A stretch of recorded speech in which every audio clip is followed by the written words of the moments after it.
Ladies and gentlemen, please welcome the 29th Secretary of Defense, Pete.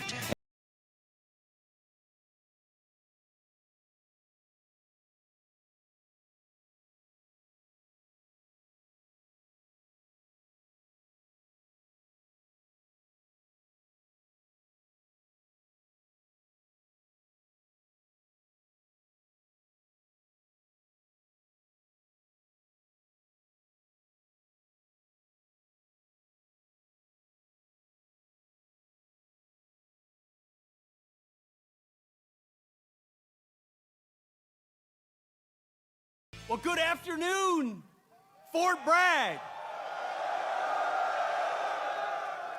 It is Fort Bragg, isn't it? Let me tell you, what a privilege it was to be just a few miles away from here, watching a sheer demonstration of military power from the All-Americans.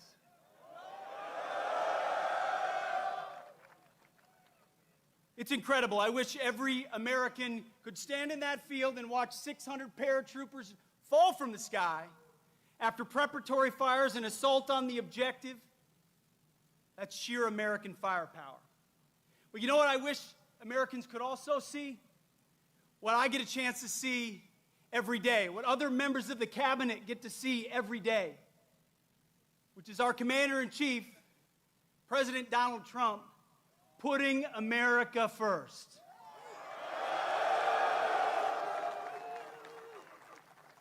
It doesn't matter the situation, whether he's meeting with foreign leaders, we're meeting in the Oval Office, or he's talking to soldiers. He's the same leader we know and love. He's laser focused on America first, on peace through strength, and on supporting our American warfighters and vets.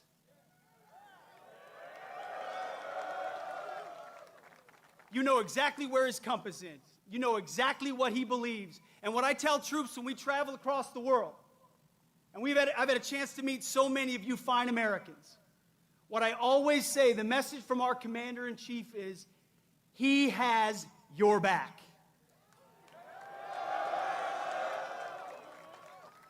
That matters. Let me tell you, I've been, not that long ago, in shoes and boots similar to yours. And when I was going on a mission, or I was about to take part in something that was uncertain, involved complications, the fog of war, all I wanted to know was that my company commander, battalion commander, brigade commander, division commander, and my commander-in-chief had my back when I had to do difficult things on behalf of the nation, where politicians in air-conditioned offices don't understand, and they want to second-guess. President Donald J. Trump has your back.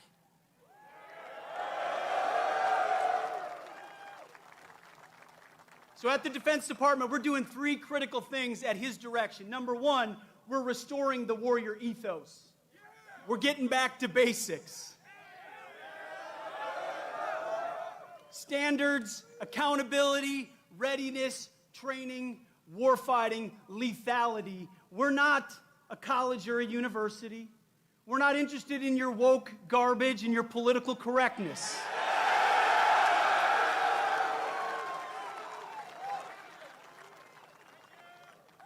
We're warfighters who close with and destroy the enemy on behalf of our nation when we come home to those we love, because we don't fight because we hate what's in front of us. We fight because we love what's behind us. That's what makes the American soldier different. So we're restoring the warrior ethos back to basics. We're also rebuilding our military. We'll have the first $1 trillion budget. You will have the best equipment in your hands to stare down the enemy. From multi-billion-dollar platforms to the best rifles to the best equipment to hypersonics and drones and fighters and jets, ships and carriers. Everything you need, President Trump will make sure you have. We're rebuilding the military after 4 years of deferred maintenance.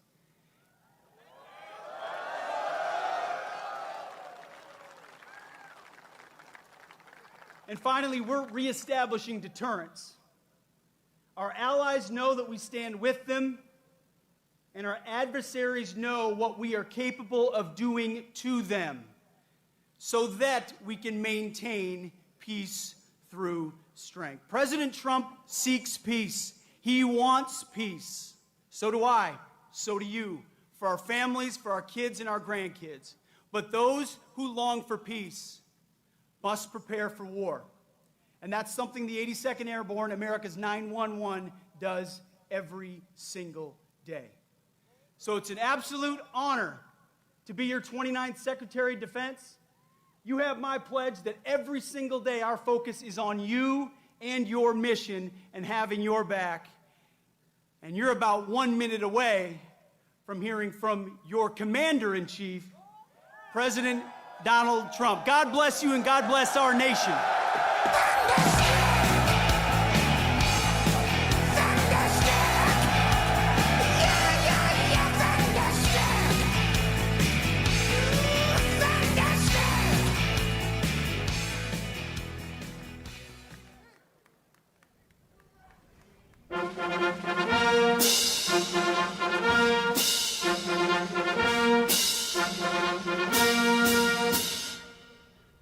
Ladies and gentlemen, please welcome your Commander-in-Chief, the 45th and 47th President of the United States, President Donald J. Trump.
That's a beautiful sight, and it's a beautiful sight to be with you in a place called Fort Bragg.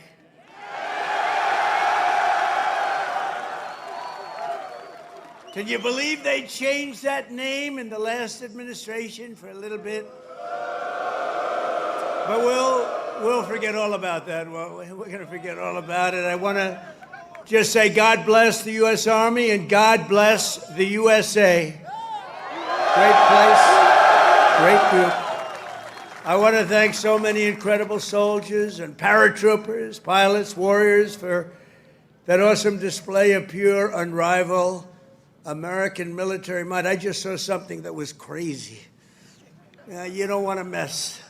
I've been saying a long time, we have the best. Nobody even comes close, but they just gave me a display that you might be lucky not to see it because it's a little scary. It was beautiful to watch. Let's hear it for the Army Special Operations and Command and the 82nd Airborne Division and the 18th Airborne Corps.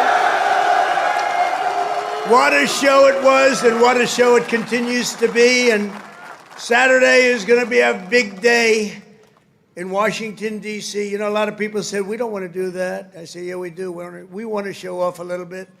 You know, recently, other countries celebrated the victory of World War I. France was celebrating, really.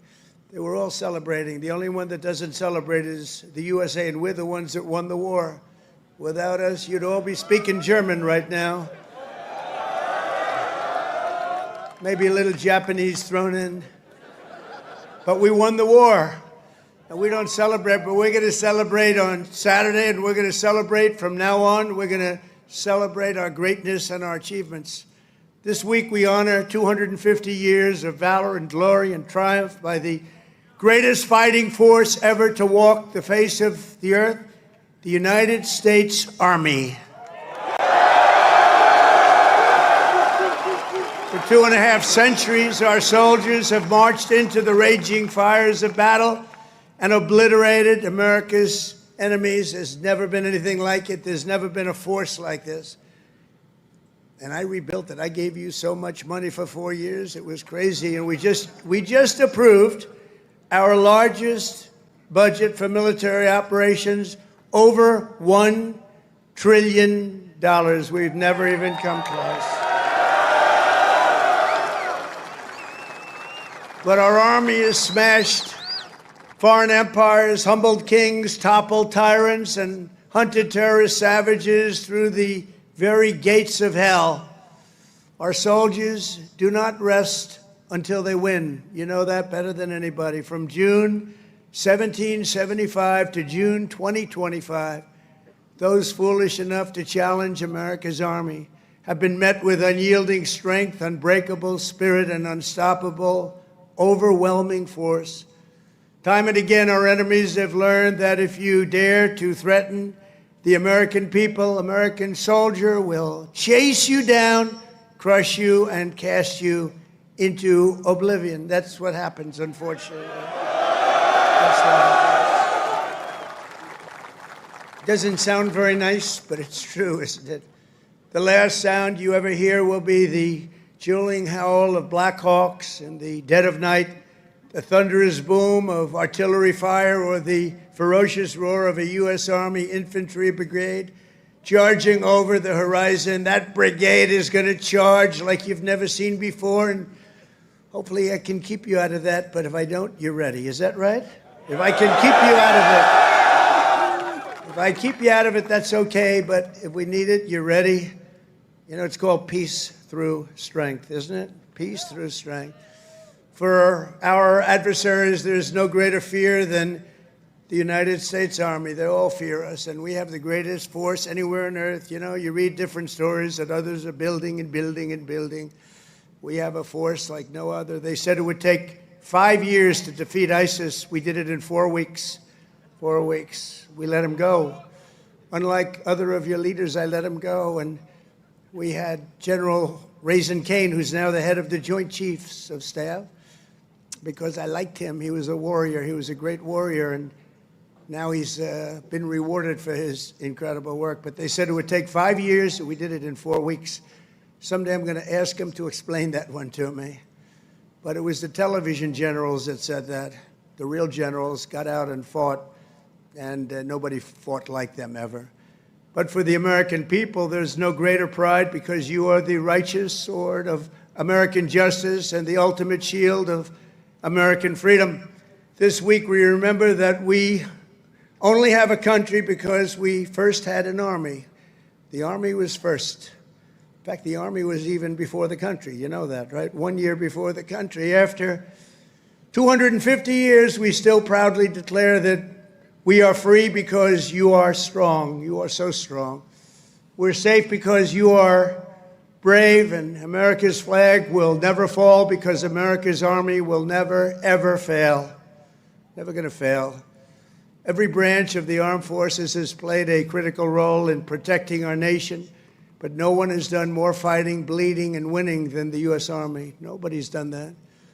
The Army has earned more combat medals and more battle ribbons than any other service, and 70% of all of the medals of honor. We give away medals of honor all the time at the White House to incredibly brave people, but you have 70% of them. Army soldiers, and especially our Army paratroopers, truly go all the way. You know that expression, all the way. It's one of your beautiful expressions.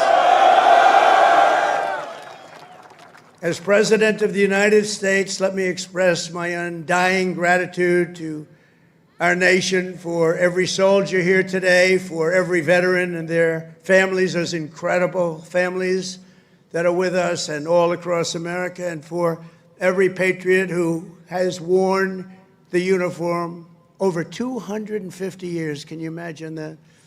We thank you from the absolute bottom of our hearts. Few places loom larger in Army lore than where we are gathered today. The one and only Fort Bragg. The one and only Fort Bragg.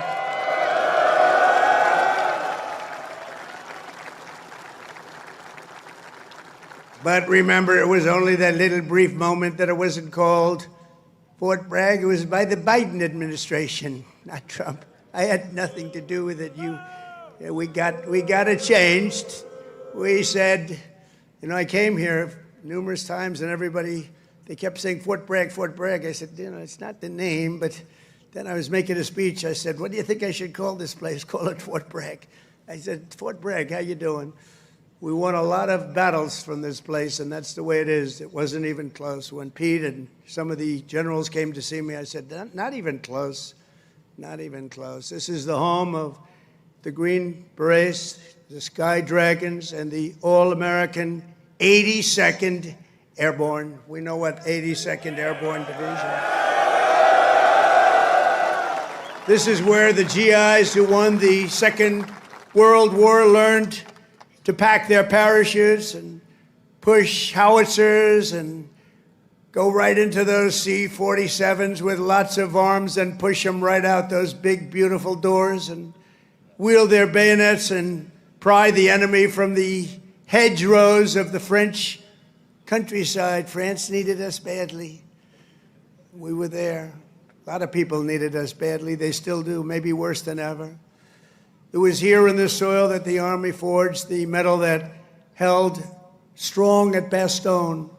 It was here the mighty paratroopers earned their wings before they rained down death from above to liberate Sicily, Normandy, and even the Netherlands. That's right. We saved the Netherlands.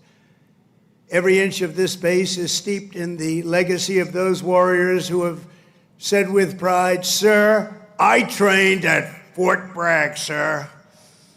That was pretty cool. And that is why we restored the historic name of this very, very special place. I don't know if it could be the same place. Fort Bragg is in, that's the name. And Fort Bragg, it shall always remain. That's never going to be happening again.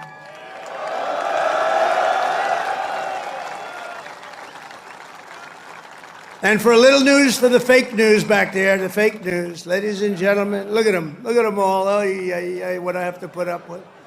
Fake news. What I have to put up with. But they're all right. They've been very nice today. They were impressed with that display, I can tell you that. I think it took them a little by surprise. But for a little breaking news, we are also going to be restoring the names to Fort Pickett, Fort Hood, Fort Gordon, Fort Rucker, Fort Polk, Fort A.P. Hill, and Fort Robert E. Lee. We won a lot of battles out of those forts. It's no time to change. And I'm superstitious. You know, I like to keep it going, right? I'm very superstitious. We want to keep it going. So that's a big story. We just announced that today to you for the first time. They said, why didn't you wait till Saturday? I said, I can't wait. I got to talk to my friends here today. This is a record crowd. You know, you never had a crowd this big. That's an honor. You think this crowd would have showed up for Biden? I don't think so. I don't think so. I don't think so. Maybe I'm wrong. Maybe I'm wrong. I want to thank so many great leaders here today, including Secretary of Defense Pete Hegseth, who's been great. By the way, Pete, thank you. Great. And he went through the wars, you know? Pete went through the wars. He had to get through a very hostile group of people that I think really don't want to see America be great again, maybe, or something, but he persevered and he got there and he's doing a fantastic job. Great job, Pete. Thank you very much. Secretary of Veterans Affairs, Doug Collins, a fantastic man. Thank you, Doug. You're doing a great job. Doing a great, great job. Way, way up from the last administration, Veterans Administration. It's way up. You saw the recent poll. The people are happy. They weren't happy a couple of years ago. They were really happy 5 years ago. But it went downhill from there. We did so much. We got you medical. If you had to wait, if you had a delay at all, you go out to see a private doctor. We pay the bill. You take care of it. You don't wait for 6 months and end up getting very sick on something that could have been done with a little shot or a pill. We did that. Then they wanted to drop that. I said, we're not dropping it. But Doug, I'm proud of you. I just heard some great things. Thank you very much. The Secretary of the Army, a really brilliant young guy, went to Yale. Can't have everything. Top student, Dan Driscoll. Thank you. Thank you, Dan. And we have your senators, Senator Ted Budd and Senator Tom Tillis. Thank you, fellas.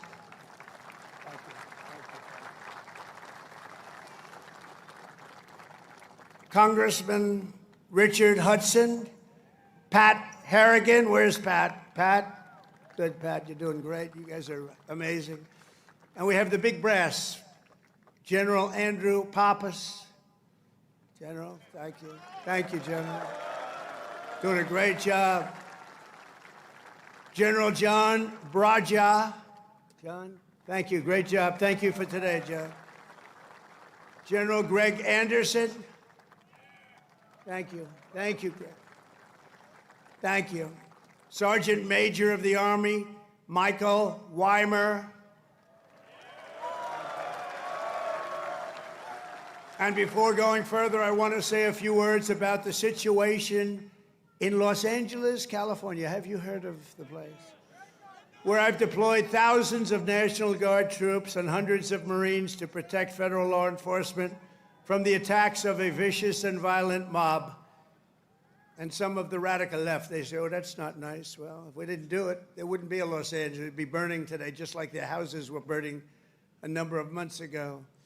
Generations of Army heroes did not shed their blood on distant shores only to watch our country be destroyed by invasion and third world lawlessness here at home, like is happening in California. As Commander-in-Chief, I will not let that happen. It's never going to happen. What you're witnessing in California is a full-blown assault on peace, on public order, and on national sovereignty carried out by rioters bearing foreign flags with the aim of continuing a foreign invasion of our country. We're not going to let that happen. Remember, millions of people were allowed to come into our country totally unchecked and unvetted by stupid people or radical left people or sick people. But regardless, open border policy, the dumbest policy yet. I would say even dumber than men playing in women's sports, transgender for everyone. Even dumber than that. They're hurling bricks and cinder blocks at law enforcement. Did you see they're breaking up the sidewalks and the curbs, breaking it up with big, strong hammers? These guys are professionals. These are not amateurs. They're breaking it up because they took the bricks away from them. They came in with bricks, red bricks, that they could throw at our military and at the police in LA, who are very good, but they weren't aggressive like our soldiers. Our soldiers really were aggressive, but they all worked together. But they came in with bricks, they were taken away, and they had hammers. Oh, wow, how did that happen? And they're pounding the sidewalk. I said, what the hell is he doing? And he's breaking it up and making it into concrete bombs in a way, and they're dropping them on our military. They're throwing them at our military. Pretty good arms they had, too. Hits guys right in the face. Big chunk of concrete, worse than a brick. They're taking them up to the bridges, and they're dropping them in the cars that are going by. These are animals. But they proudly carry the flags of other countries, but they don't carry the American flag. They only burn it. Did you see a lot of the flags being burned? They weren't being burned by people from our country or from people that love our country. People that burn the American flag should go to jail for 1 year. That's what they should be doing. 1 year. And we'll see if we can get that done.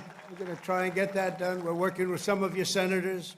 I know Senator Josh Hawley is very much involved.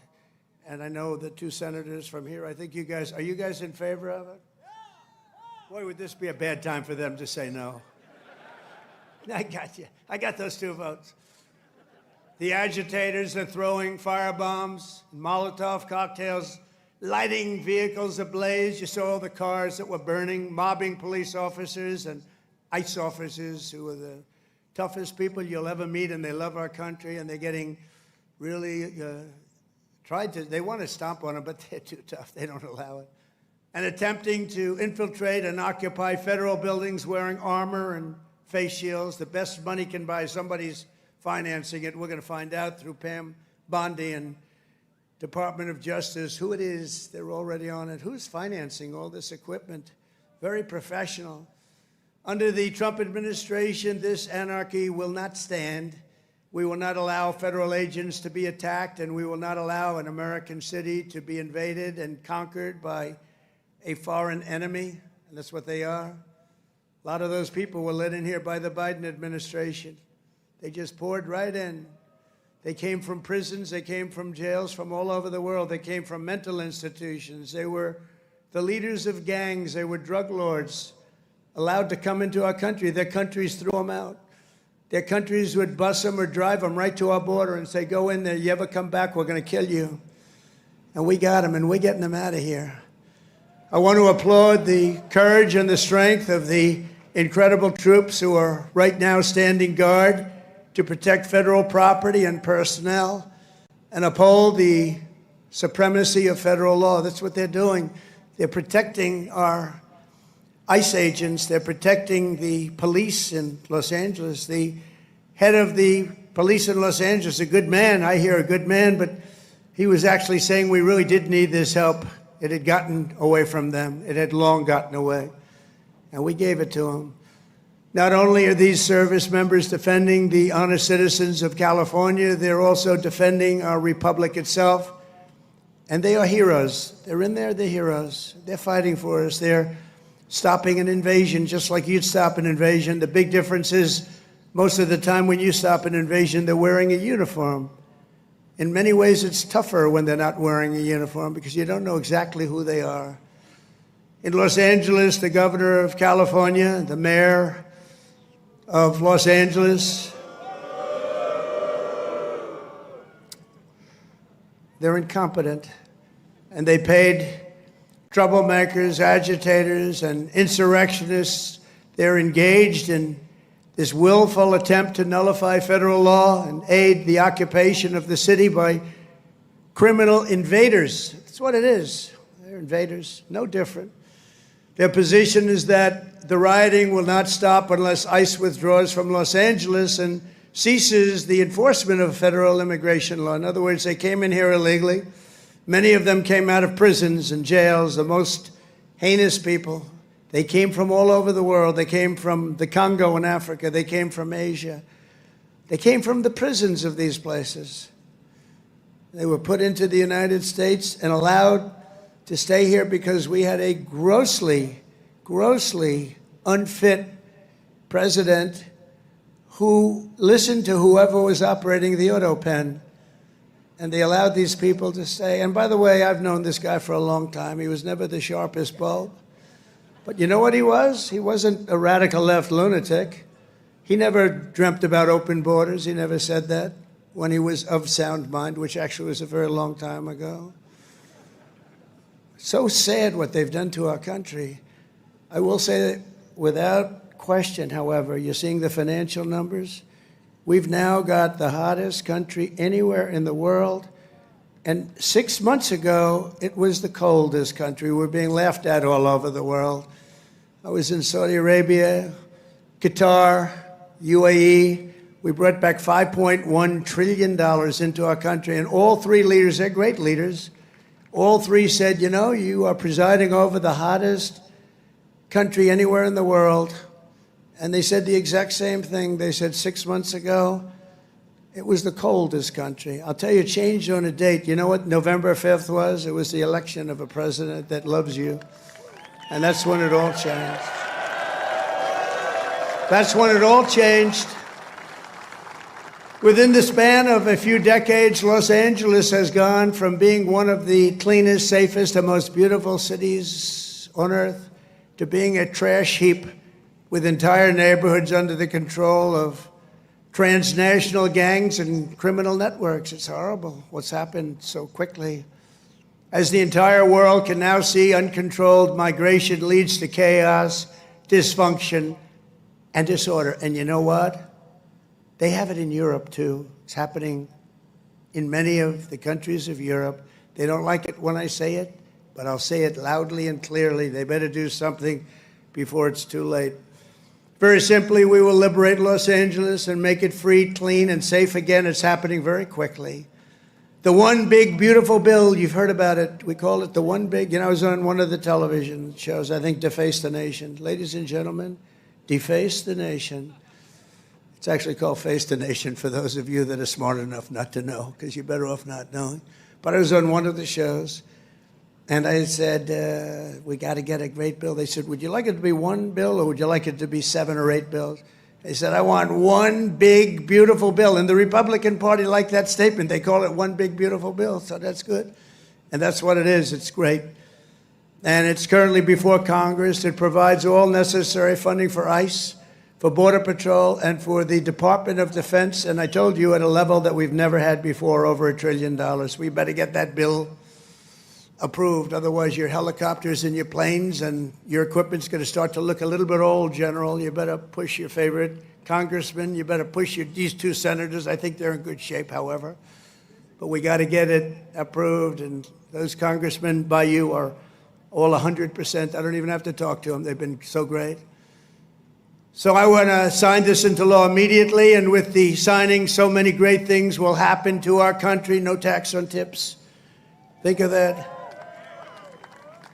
No tax, seniors on Social Security. No tax on overtime. They're going to pay for themselves. And if you get a car, and if you borrow money to buy the car, we're going to let you deduct the interest payment if it's a new car made in America. Only if it's made in America. If it's made in Japan or China or any place else, we're not really interested in your deduction. I was elected winning all 7 swing states, the popular vote by millions and millions of votes, in all counties throughout America by 2,750 to 525. That's what I call a big number. But this is a mandate from the people to restore the sovereign borders of the United States, and that is exactly what we're doing. Not only the borders, the financial institutions, and our country itself, we will not be deterred, and the mob in Los Angeles or anyone else, anywhere else, will not succeed. They don't even have a little chance. And I will be calling you early as I see this happening because, you know, in theory, I guess you could say a governor could call, but they don't call. They let their city burn, like in Minneapolis with this guy who ran for vice president against J.D. That was a good debate, J.D. against this guy. Remember how bad he was? That was one of the, I said, J.D., there's never been a man like you're competing against. This is the worst. I think he's running for president, too. Can you believe it? But he's a radical left lunatic, and I'll never forget, in Minnesota, that city was burning down. Minneapolis was burning down. It was going to burn to the ground, and he wouldn't call the guard. And I waited for a long time, and I called the guard, and I saved it, but I wish I would have called it the first day. And I said, you know, if this ever happens again, because I was thinking about running because the election was rigged and stolen, we all know it. I said, we're going to run again, and if I win, which I hope, remember, we're going to make it too big to rig. But we did. We won by millions and millions of votes. So beautiful to watch. That was such a beautiful, 9:02 in the evening. They said, ladies and gentlemen, Donald Trump is projected to be the winner. I said, well, you think that was easy? I don't think these ladies from North Carolina think it was easy. You know, they followed me. I don't know what happened to their husbands. They're married to very nice people. But they've been to, 138 rallies. They said more. And they're from North Carolina. It's nice that we have one nearby finally, right? They go all over the country. I don't know what the hell's going on, but they're great. They're North Carolina, beautiful, wonderful women, and we appreciate it. Like 130 rallies or some crazy number. Are your husbands satisfied with that? Are they okay? Oh, here he is. He showed up. One of them showed up. That's great. Congratulations. Great women, actually. The great patriots. We will use every asset at our disposal to quell the violence and restore law and order right away. We're not going to wait 7 days and 8 days and wait for a governor that's never going to call and watch cities burn. And let me tell you, if we didn't do this, Los Angeles would burn. It would be burning to the ground right now, just like their houses burned to the ground just a few months ago. And the only flag that will wave triumphant over the streets of Los Angeles is the American flag. So help me God. The American flag is the one that's going to wave triumphantly over the streets. And now let's get back to the true reason we're here today, celebrating 250 years of unbreakable Army courage. This week we commemorate not just the starting point in Army history, but a turning point in the history of the world. That's how important it is. When the Continental Congress created the Army and appointed its first commander, named happened to be George Washington. Has anybody heard of him? George Washington. Are you okay, darling? Are you all right? Yeah, take your time, please. Doctor, please. Doctor. Doctor in the house. Thank you. Thank you very much. These are great people. They've been waiting here a long time, General, so, you know, we want to give them all the time they need, right? Thank you very much.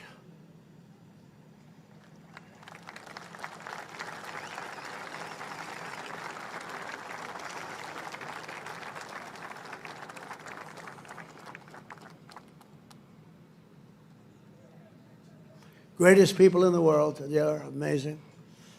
Amazing.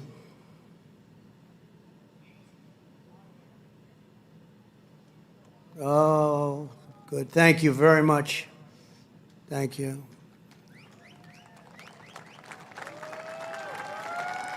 Okay, honey. Thank you. Beautiful young person. Beautiful young person. We have a lot of young people. You know, they have. We won young people, old people, and everything in between. It's sort of nice. Remember, they used to say, but Trump doesn't have the young people. We won everything. Thank you very much, Doctor. Great job.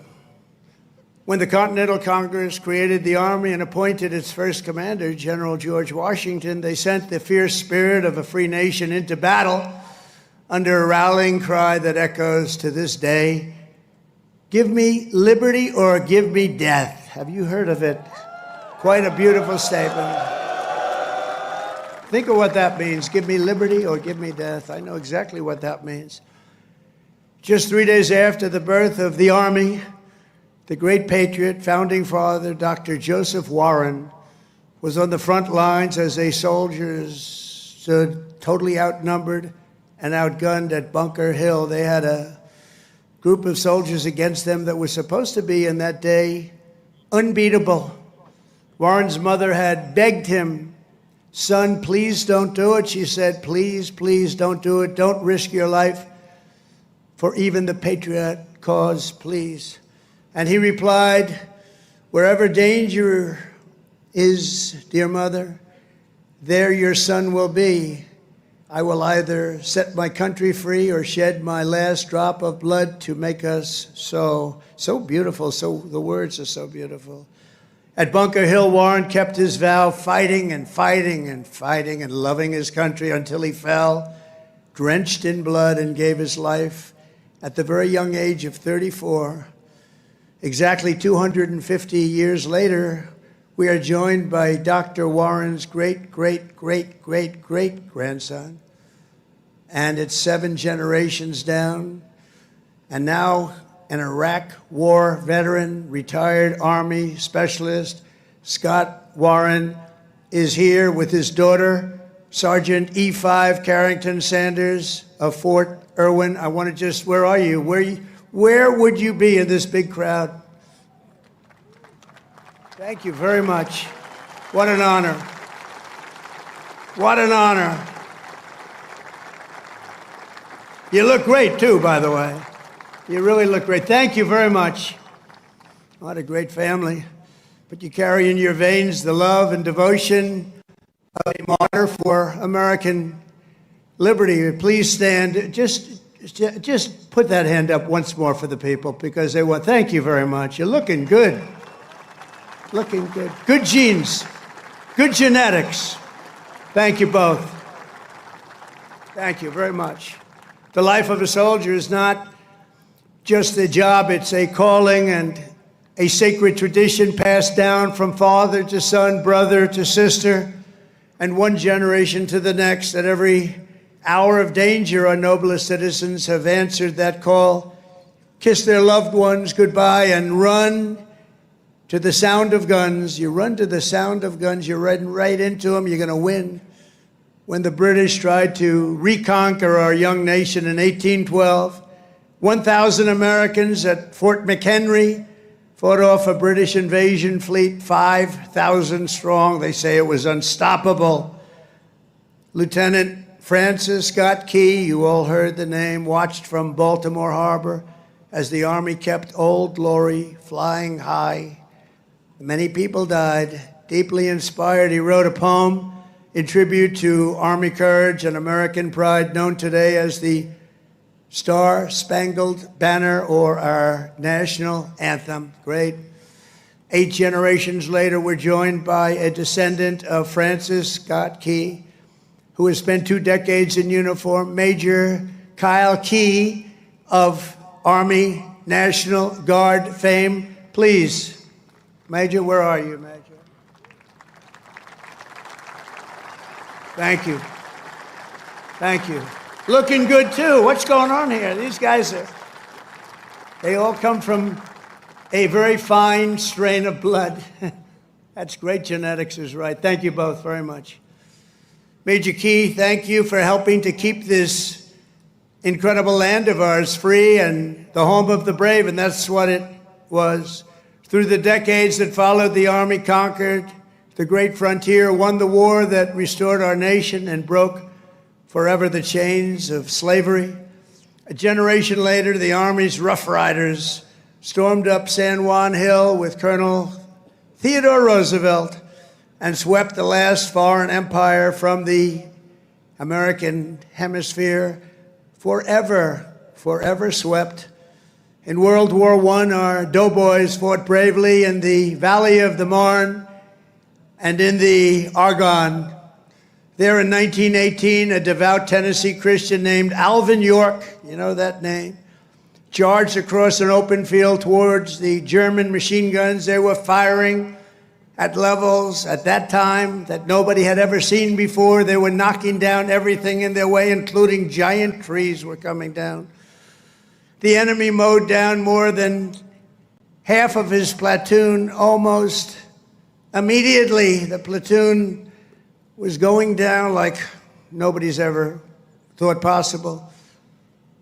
But York pressed on into the jaws of death. He slayed German after German and returned with 132 prisoners from behind the enemy lines. And he had the option of killing them, and he didn't want to do that. And that's okay, isn't it, right?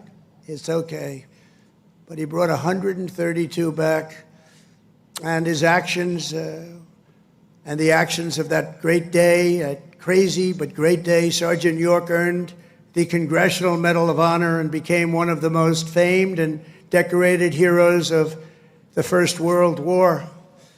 Very famous, actually, because of the movie that was made. And we're joined today by Sergeant York's grandson, Army Colonel Gerald York. Gerald? Thank you. Thank you, Gerald. Thank you very much. It's great. Great honor to have you. Thank you, Gerald. At his grandfather's funeral in 1964, Gerald was told by the command sergeant major of Fort Bragg that it was about time he joined the Army. And he volunteered for combat in Vietnam and gave the Army 31 of his best years. No, I think your best years are right now. You look very good. Your best years are right now. Keep it going. But Colonel York, we salute you. We salute your family and the fame and the bravery of your family. Thank you very much. Appreciate you being here.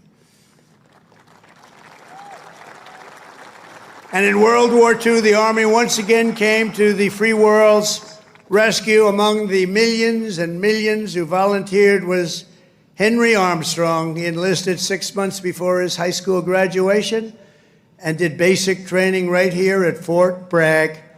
By the next year, he was in Normandy. He fought his way across France as part of Patton's Third Army, crossed the Rhine into the heart of Germany, and helped liberate a Nazi concentration camp. He was a brave person.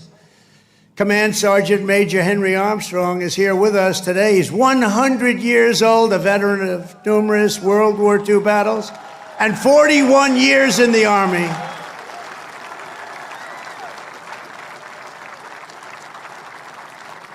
Thank you. Wow. These are great, amazing people. Thank you very much. Great. Thank you very much. He's joined by his grandson, Army Major Dennis Armstrong. Dennis, I assume that's you, right? Thank you, Dennis. And Dennis's wife, Captain Shelley Armstrong. They love the military, and they love our country. Thank you very much. Shelley, thank you very much. Appreciate it. And their son, Tanner. Where's Tanner? Let me see. Oh, he looks good, too. They all look good. Tanner might look the best, actually. Thank you very much.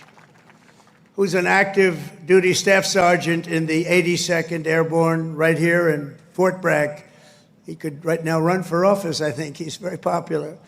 In Korea, our warriors held the front line in the battle against communism and liberated millions and millions into the light of freedom.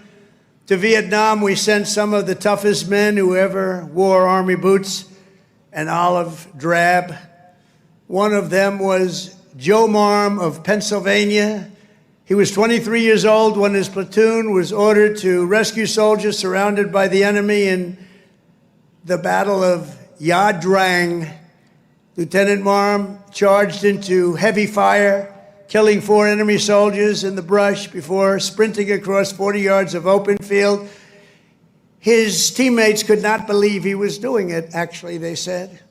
He then tossed a grenade that killed 8 Viet Cong gunners, plunged into the trenches and killed still more before being shot in the jaw, badly in the jaw. He successfully cleared the way for his men to save their stranded comrades and, frankly, for his men to save their own lives. He was unbelievable.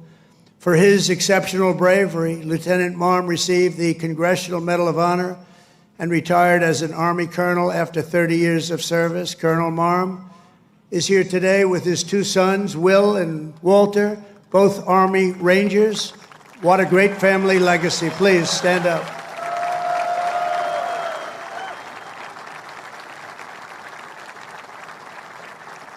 How's your jaw feeling? All right? The jaw? It's all right? Looks pretty good. I wish mine looked that good. It's very good.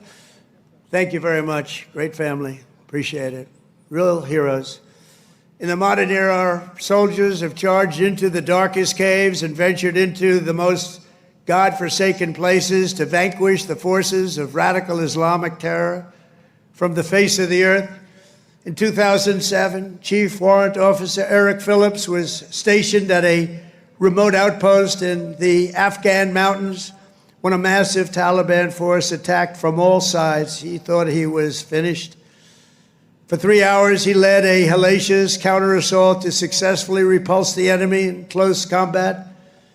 In the same deployment, Eric again repelled an attack by a vastly larger enemy force, saving countless lives. For his spectacular gallantry, Chief Phillips earned the Distinguished Service Cross and the Silver Star, becoming among the most highly decorated warriors of any branch in the war on terror. Actually, he is the most decorated, and it's not even that close. Many, many battles, many, many medals. And he's with us today, Chief Phillips. You did us all proud. Please stand up, Chief Phillips. Thank you. Thank you very much. Thank you. You are Army strong. Thank you very much, Chief. From the American Revolution until today, the story of the Army is the tale of an unbroken chain of American patriots who gave all they had for this country. It is the saga of epic men like Washington and Jackson, Grant and Custer, Pershing and Eisenhower, Patton and MacArthur, Wild Bill Donovan, and the great General William Yarborough, father of the Green Berets. You know that, the Green Berets? You know that? William Yarborough. It's the story of fabled units like the Old Guard, the Iron Brigade, the Big Red One, the Buffalo Soldiers, the Harlem Hellfighters, the Tuskegee Airmen, the Screaming Eagles, and George Patton's Hell on Wheels. They called it Hell on Wheels. When he was after you, it was not good. The weapons of war have changed with every generation, but the unflinching loyalty of the American soldier has always remained the same. The Army has always stayed true to its motto, "This we'll defend." You know that. This we'll defend. Army warriors who have laid down their lives for America rest by the thousands in the sacred soil of Arlington and Gettysburg, Anzio and Manila, and to far-off places known only to God. We owe everything to them. Today we renew our devotion to the cause of liberty for which they so selflessly lived and fought and so bravely died. There could be no greater tribute to their memory than to prepare the Army to dominate America's enemies for the next 250 years and more than that. That's why under the Trump administration, we're focused on restoring the spirit of the U.S. Armed Forces. No soldier ever volunteered for the Army to be lectured about transgender diversity or inclusion. You don't want to hear that. Transgender for everybody. We don't do that. America's patriots joined the Army to kick down doors, storm beaches, kill terrorists, and win America's wars. That's what we want. And that's what you want.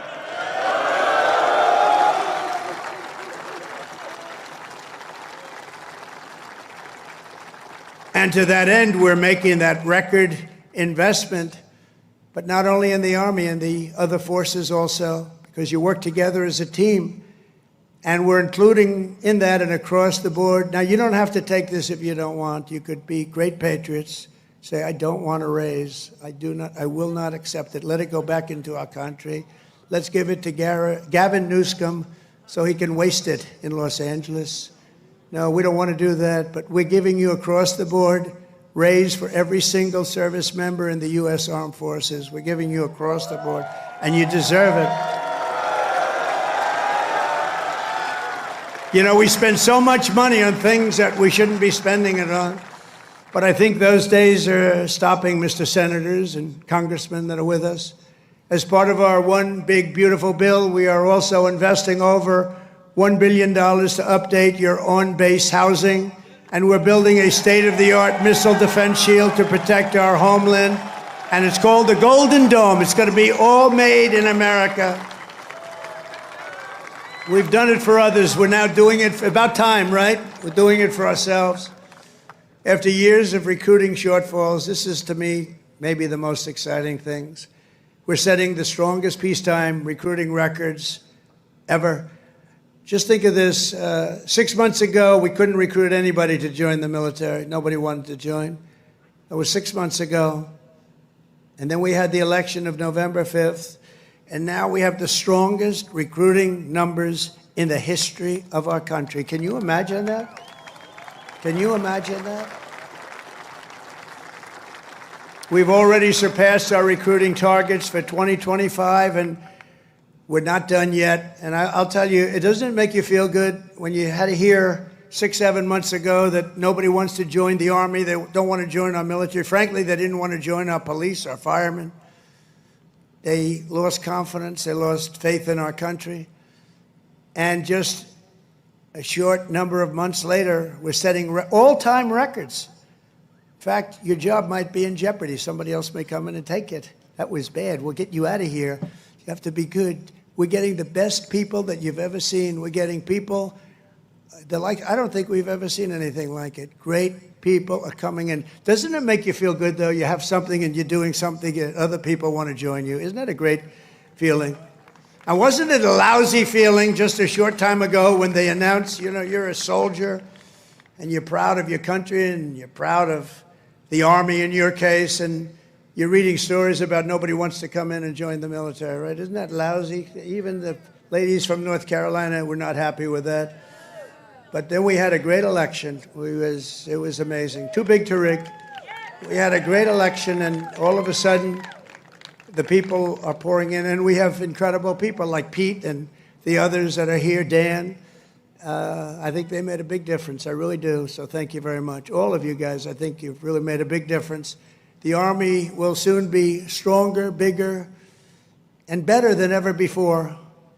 And every new soldier that joins our ranks will kindle the same fighting spirit exemplified by the likes of Sergeant Major Jim Schmidt, who's no longer with us.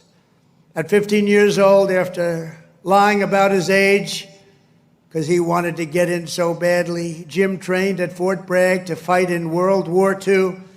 When Jim's middle school wrote to ask if he would attend his 8th grade graduation, he wrote back, "That will be impossible, as I'm rather busy now. I'm in the hinterlands hunting down Germans," and I have to say this, and Italians. I know there are a couple of Germans and Italians here. As a paratrooper, he made the famous drops at Sicily and Salerno while still a young boy, too young to be in. The Army kicked him out. They found out about it. They kicked him out. They discovered he was way underage. They said, "Jim, you got to get out of here. You're a hell of a soldier, but you got to get out." But that didn't stop Jim. He enlisted in the Navy. But the moment he turned 18, he came right back and he joined the 82nd Airborne. How about that? He went on to fight at the Chosin Reservoir in Korea, rough place. Saw combat in Vietnam and ended his career right back at Fort Bragg, having earned 2 Silver Stars, 3 Bronze Stars, and 2 Purple Hearts. With us today is Jim's widow, Peggy, and their beloved grandson, Army Specialist Christian Forbes, who is currently deployed at our southern border defending our country from an invasion, whether we like it or not. It's an invasion, but I don't know if you've heard, the invasion was 99.9% stopped. Did you hear that? 99? Could even be more right. 99.999% stopped. That invasion is stopped, so I think he's in good shape. Specialist Forbes, I want to thank you for defending America. And you've obviously done a good job because that invasion has been stopped, and we appreciate you being here. Thank you, wherever you may be. Thank you very much. Thank you very much. Great. We stopped that sucker, didn't we, huh? We stopped it. Thank you very much. Each and every one of you here today carries in your souls the love, strength, and courage of millions upon millions of Army patriots who came before you. Your uniforms bear the same stars and stripes that our ancestors carried to victory at Yorktown, across the Great Plains, and over our Rockies, up the Missionary Ridge, down through the streets of Paris. That's right, we went down the streets of Paris. We've got to help our allies, don't we? Across the sands of North Africa and onto the shores of Omaha Beach, into the blood-soaked hills of Korea. And it was a West Point graduate named Buzz Aldrin who first planted our great American flag on the face of the moon. We know that. Now it's your turn to carry that flag forward and to add your own daring deeds into this chronicle of triumph and legends. Now it's your duty to shield the flame of freedom that was first lit 250 years ago by the heroes of Concord Bridge and Bunker Hill. Standing before you today, I am more confident than ever that in the days ahead and every generation to come, the U.S. Army will heap glory upon glory upon glory upon us all. You will protect every inch of U.S. soil, and you will defend America to the ends of the earth. Wherever danger is, there the U.S. Army will be. Another beautiful phrase. Whatever peril comes our way, whatever menace threatens our people, you will stand strong, you will be proud, you will charge hard, and you will keep that flame lit, that beautiful, beautiful flame. You're going to keep it lit. You will hold the flag high, and you will do something that's become quite a famous little phrase also, but you're a hell of a lot braver than me. You will fight, fight, fight, and you will win, win, win. Thank you. God bless you. God bless our soldiers, and God bless the U.S. Army. Thank you very much. Thank you, everybody.